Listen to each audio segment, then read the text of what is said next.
Hello everyone. आज हम लोग देखेंगे क्लास 8 का ज्योग्राफी का चैप्टर नंबर फर्स्ट। ठीक है, इससे पहले हम लोगों ने क्लास 6 का, उसके बाद हम लोगों ने क्लास 7 का ज्योग्राफी पूरा कंप्लीट किया।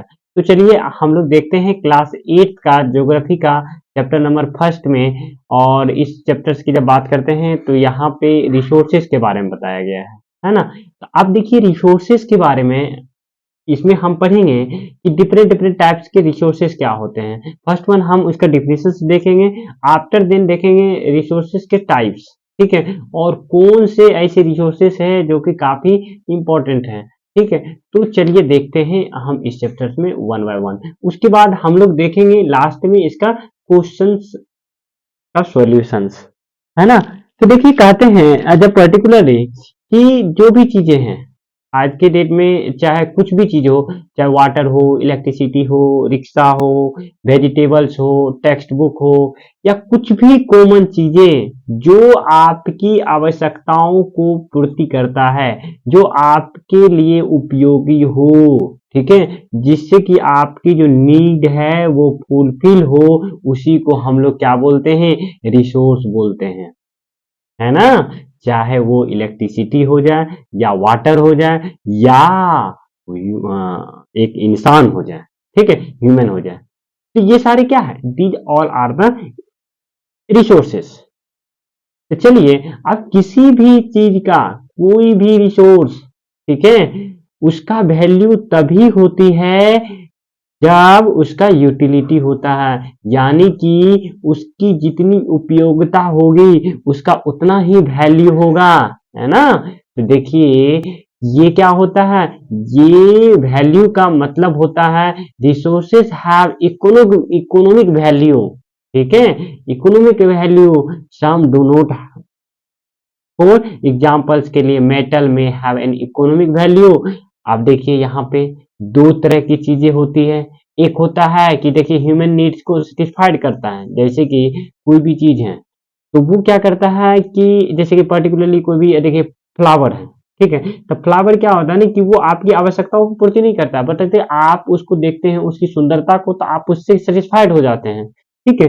तो ये दो तरह के होते हैं, कुछ होते हैं जो कि इकोनॉमिक वैल्यू प्रोवाइड करते हैं, ठीक है, हाँ, वही फ्लावर्स यदि आप उसको कहीं न कहीं सेल करते हैं, उससे आपको कुछ न कुछ अर्निंग आता है, तो इस केस में क्या हो गया, वो उसका इकोनॉमिक वैल्यू वहाँ पे यूटिलाइज़ हो गया। लेकिन आप एक वहाँ पे अगर बाय किए हैं, तो उससे आप सुंदरता बढ़ा रहे हैं, तो these all are the satisfied to you, ठीक है? तो ये वैल्यू में काउंट नहीं होते हैं, है ना? तो चलिए, अब देखिए आगे जब इस चैप्टर्स के टॉपिक दिए गए हैं, यहाँ पे ये बता रहे हैं कि टाइप्स ऑफ रिसोर्सेस, ठीक है, रिसोर्सेस के टाइप्स कितने होते हैं। तो देखिए रिसोर्स के जब टाइप्स की बात करते हैं तो इसको तीन भागों में, ठीक है, नहीं दो भागों में डिवाइड किया है, यानी कि there are two kinds of resources. First one natural, जो कि नेचर से प्राप्त होता है, आफ्टर देन ह्यूमन मेड, और उसके बाद ह्यूमन। यहाँ पे कितना टाइप्स हो गया, तीन टाइप्स के हो गए, दो टाइप्स नहीं, थ्री टाइप्स। एक तो देखिए नेचर के द्वारा जो बनाया गया है, और दूसरा ह्यूमन के द्वारा जो बनाया गया, और तीसरा की जब बात करते हैं तो इस केस में ह्यूमन अपने आप में एक रिसोर्सेस हैं, है ना। तो आप देखिए वन बाय वन सारे के बारे में डिटेल से देखिए, है ना। तो चलिए अब देखिए आगे यहाँ पे बताया गया है कि नेचुरल रिसोर्सेस क्या होता है। कहता है कि जो रिसोर्सेस, ठीक है, जो रिसोर्सेस का यूज हम ज्यादा मॉडिफिकेशंस किए बिना हम करते हैं, जो नेचर से प्राप्त ऐसे रिसोर्सेस जिसमें ज्यादा से ज्यादा मॉडिफिकेशन नहीं करते हैं, बहुत कम मॉडिफिकेशन करते हैं और उसका हम यूज कर लेते हैं, जैसे कि एयर, है ना। तो एयर का हम लोग किसके लिए यूज करते हैं, सांस लेने के लिए यूज करते हैं, है ना। तो चलिए उसी तरह से वाटर, देखिए वाटर हमें कहाँ से प्राप्त होता है, रिवर से प्राप्त होता है, लेक से प्राप्त होता है। तो ये सब में क्या है, क्या मॉडिफिकेशंस करते हैं, नहीं करते हैं। तो इस तरह से ये सब क्या हो गया, नेचुरल रिसोर्सेस हो गया। और भी देखिए यहाँ पे क्या हो गया, सोयल हो गया, मिनरल्स हो गया, ऑल आर नेचुरल रिसोर्सेस, है ना। तो चलिए और इस तरह से ये सभी जो है ईश्वर के द्वारा दिए गए एक फ्री गिफ्ट है नेचर्स के द्वारा, है ना। तो ये सब क्या है, तो ये सब डायरेक्टली, ठीक है, सम टूल्स, ठीक है, टेक्नोलॉजी में needed use natural resources in the best possible way, है ना। तो अब देखिए जो नेचुरल रिसोर्सेस है इसको दो भागों में इसको भी डिवाइड किया गया, कैटेगराइज किया गया, है ना। तो पहला होता है रिन्यूएबल और सेकंड वन क्या होता है हमारा नॉन रिन्यूएबल होता है। तो देखिए रिन्यूएबल की बात करते हैं तो रिन्यूएबल कहता है कि जो कि जिससे ऐसे रिसोर्सेस जिसको एक बार यूटिलाइजेशन के बाद पुनः हम उसको प्राप्त कर सकते हैं, ठीक है। तो इसे ही क्या बोलते हैं, रिन्यूएबल रिसोर्सेस, है ना। तो इस केस में क्या होता है, जैसे कि सनलाइट से, ठीक है, सोलर विंड, ठीक है, जैसे कि हम सनलाइट लेते हैं, ठीक है, सनलाइट से क्या होता है कि हमें फिर से, ठीक है, लाइट मिल जाती है, ठीक है, ये बहुत दिन तक चलता रहेगा। उसके बाद सोलर विंड, ये सब क्या हो गया, रिन्यूएबल एनर्जी हो गया, है ना। तो ये क्या होता है, अनलिमिटेड होता है, ठीक है, ये रिसोर्सेस अनलिमिटेड होता है, लेकिन बट शॉर्टेज, ठीक है, and drying up natural water sources major problems many parts, जहाँ पे आप देखिए वाटर नहीं होगा वहां पे क्या होगा, आपको नहीं देखने को मिलेगा जो वाटर विंड है ना। तो उसके बाद जाकर वाटर इलेक्ट्रिसिटी है, ये सब परेशानी आ सकती है। अब देखिए कहता है नेचुरल रिसोर्सेस क्या होता है। अब देखिए नेचुरल रिसोर्सेस की बात करते हैं तो ये कहता है कि वैसे रिसोर्सेस जिसका कि स्टॉक लिमिट है, ठीक है, एक सीमित है, एक समय के बाद वो क्या कर जाएंगे, एग्जॉस्ट कर जाएंगे, समाप्त हो जाएंगे, है ना। ये जो है ये थाउजेंड्स ऑफ ईयर्स ले सकते हैं फिर से बनने में, है ना। तो इसे क्या बोलते हैं, इसे बोलते हैं नॉन रिन्यूएबल एनर्जी, है ना।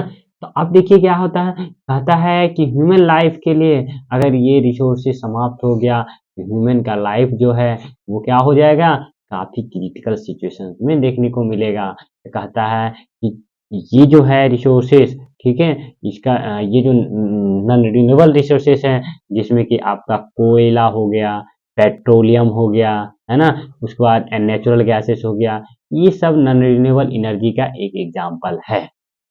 और भी इस तरह से बहुत सारी चीजें आपको देखने को मिलेगा जो कि नॉन रिन्यूएबल एनर्जी है, नॉन रिन्यूएबल रिसोर्सेस है। अब देखिए अब आगे कहता है the distribution of natural resources depend upon number of physical factors, जैसे कि टेरेन, ठीक है, टेरेन, क्लाइमेट, एल्टीट्यूड, ये सभी जो है ये uniquely because these factors differs much over the अर्थ, है ना। तो देखिए ये था नॉन रिन्यूएबल एनर्जी। अब चलिए हम लोग देखते हैं ह्यूमन मेड रिसोर्सेज की बात करते हैं। तो देखिए ह्यूमन मेड रिसोर्सेज की बात करते हैं तो इस केस में कहता है कि जो रिसोर्सेज, ठीक है, कभी कभी जो नेचुरल सबस्टांसेस होते हैं ये क्या होते हैं, ये only their original form have been change, जैसे कि आयरन ओर हो गया was not a resources until people learned to extract iron from it, हाँ। तो इस तरह से क्या हो गया, कहता है people use natural resources to make building bridge, जैसे कि रोड्स हो गया, मशीनरी हो गया, व्हीकल्स हो गया, ये सब जाने जाते हैं ह्यूमन मेड रिसोर्सेज के नाम से, है ना। तो कहता है क्या कि जो टेक्नोलॉजी है is also a human made resources, है ना। तो कहता है कि इसीलिए क्या है कि जो कुछ लोग हैं वो नेचुरल रिसोर्सेज के बारे में जब बात करते हैं तो उसी के बारे में यहाँ पे बताया गया है, ठीक है। अब देखिए यहाँ पे जो ह्यूमन मेड रिसोर्सेज देख लिए, उसके बाद एक नेचुरल रिसोर्सेज देख लिए, अब हम लोग देखते हैं ह्यूमन रिसोर्सेज। अब देखिए ह्यूमन रिसोर्सेज की बात करते हैं तो देखिए ह्यूमन जो इंसान है वो अपने आप में एक रिसोर्स है। तो वो रिसोर्स कब बनेंगे, तो वो रिसोर्स तब बनेंगे जब उसके पास नॉलेज हो, स्किल हो, ठीक है, उसके बाद टेक्नोलॉजी का ज्ञान हो, है ना। तो ये सारे चीज अगर अवेलेबल हो, ठीक है, जिससे कि वो कहीं न कहीं अपनी जो स्थिति है, जो किसी की आवश्यकताएँ हैं, ठीक है, उसको फुलफ़िल कर सकता है। यदि वो दूसरे की आवश्यकताओं को फुलफ़िल कर सकता है, तो वैसे ह्यूमन क्या कहलाएँगे? तो ये कहलाएँगे स्पेशल रिसोर्सेज़, ठीक है? Human resources peoples are human resource कहलाएँगे, ठीक है? एजुकेशन, हेल्प इन ठीक है? Making the people valuable resources, ठीक है? तो ये सब इसके साथ-साथ देखिए हेल्थ भी रहना कंपल्सरी है, ठीक है? तो इस तरह से क्या होता है improving the quality of people's skills so that they are able to create more resources known human resources ठीक है यानी क्वालिटी ऑफ पीपल्स स्किल्स हो उसके पास रिसोर्स क्रिएट करने का all these are the human resources ठीक है अब देखिए यहाँ पे बताया गया है कि कंजर्वेशन ऑफ रिसोर्सेज रिसोर्स का हम कंजर्वेशन कैसे करेंगे बचाओ ठीक है प्रोटेक्शन ठीक है देखिए यहाँ पे जब हम बात करते हैं कि जब जो कंजर्वेशन है बचाव है प्रोटेक्शन है रिसोर्सेज का तो उसके बारे में यहाँ पे बताया गया है जो पर्टिकुलरली है ठीक है कंजर्वेशन के लिए हमें टाइम टू टाइम ठीक है इसे केयरफुली यूज करना पड़ेगा और इस तरह से बैलेंसिंग ताकि जो सस्टेनेबल डेवलपमेंट गोल है तो देखिए सस्टेनेबल डेवलपमेंट गोल आपको पता होगा टोटल मिलाकर कितना है 17 है और 17 में बहुत सारी चीजें हैं ठीक है नो पॉवर्टी जीरो हंगर ठीक है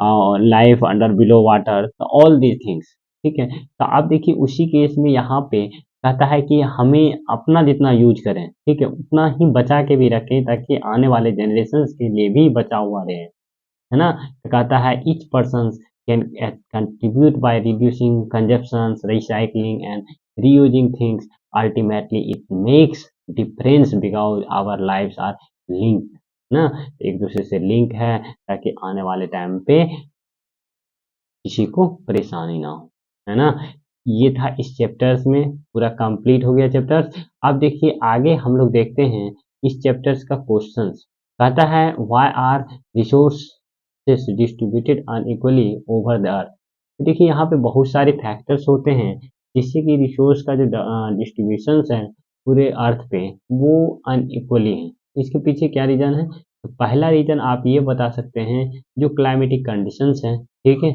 और उसके बाद क्लाइमेटिक कंडीशंस के बाद आप ये बता सकते हैं कि जो अर्थ है ठीक है अर्थ के बाद क्लाइमेटिक कंडीशंस के बाद आपका वहाँ का जो स्थल है ठीक है जो वहाँ पे लैंड है तो वहाँ पे कहीं पे डेजर्ट देखने को मिलता है तो कहीं पे वाटर देखने को मिलता है तो ये सब कंडीशंस हैं ठीक है जो कि अनइक्वली डिस्ट्रीब्यूटेड है ना तो कहता है व्हाट इज रिसोर्स कंजर्वेशन देखिए जो रिसोर्स है ठीक है उसको हम कैसे प्रोटेक्ट कर सकते हैं कंजर्व कर सकते हैं जैसे कि जिससे कि आने वाले जनरेशन्स के लिए भी ठीक है बचा हुआ रहे ठीक है तो सस्टेन कर सकें ठीक है सस्टेनेबल डेवलपमेंट गोल के तहत इसको इंक्लूड किया गया है तो जिससे कि हम क्या कर सकते हैं कंजर्वेशन कर सकते हैं कहता है why are human resource important because human resource जो है ये कहीं ना कहीं ये अपने आप में अगर किसी भी इंसान को ठीक है स्किल एजुकेशन टेक्नोलॉजी का ज्ञान हो जाता है तो वो क्या करेंगे तो वो आने वाले अगले रिसोर्स भी क्रिएट कर सकते हैं इसीलिए इम्पोर्टेंट है कहता what is sustainable development goal sustainable development goal का मतलब ये है कि जो हम अभी यूज कर रहे हैं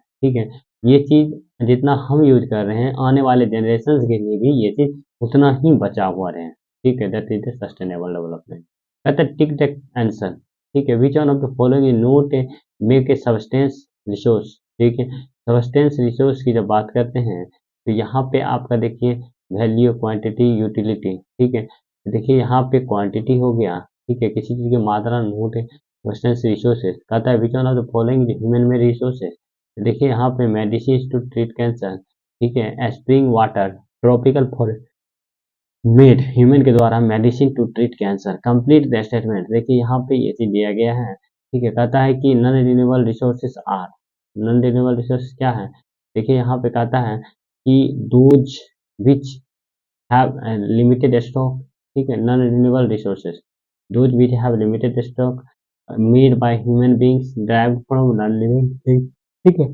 नॉन रिन्यूएबल रिसोर्सेज ठीक है नॉन रिन्यूएबल रिसोर्सेज की बात करते हैं तो कहता है दोज हैव लिमिटेड स्टॉक ठीक है नॉन रिन्यूएबल हाँ बिल्कुल नॉन रिन्यूएबल इसी को बोलते हैं, है ना। तो ये हो गया हमारा चैप्टर नंबर फर्स्ट। ठीक है, अब ये चैप्टर फर्स्ट हो गया क्लास 8 का। तो कैसा लगा आपको? ठीक है, फिर अगर आपको अच्छा लगा तो आप लाइक कर सकते हैं, और कमेंट में कुछ सजेशन है तो आप बता सकते हैं। ठीक है, और फिर मिलते हैं आपसे अगले वीडियो में। तब तक आप लोग अपना पढ़ाई कंटिन्यू रखिए। Thank you for listening and watching this video. Thank you.